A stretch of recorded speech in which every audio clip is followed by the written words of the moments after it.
Mahigit 2,000 kahon ng gatas ang hatid ng MSSD sa bayan ng Kapay at Wao, Lanao del Sur, kung saan nakabenepisyo ang mahigit 500 daycare learners. Ang PPP Story sa report. Sa datos ng MSSD, umabot sa kabuang 2,773 na kahon ng gatas ang ipinamahagi sa ilalim ng Supplementary Feeding Program sa mga bayan ng Kapay at Wao nitong March 23, 2026. Tinatayang 572 daycare learners ang makikinabang sa nasabing pamamahagi.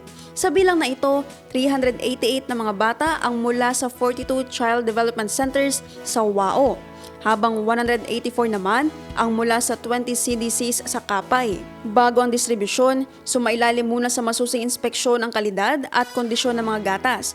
Nagsagawa rin ng orientation para sa mga child development workers hinggil sa wastong paghawak, pag-iimbak at pamamahagi ng mga ito upang masiguro ang maayos at epektibong implementasyon ng programa.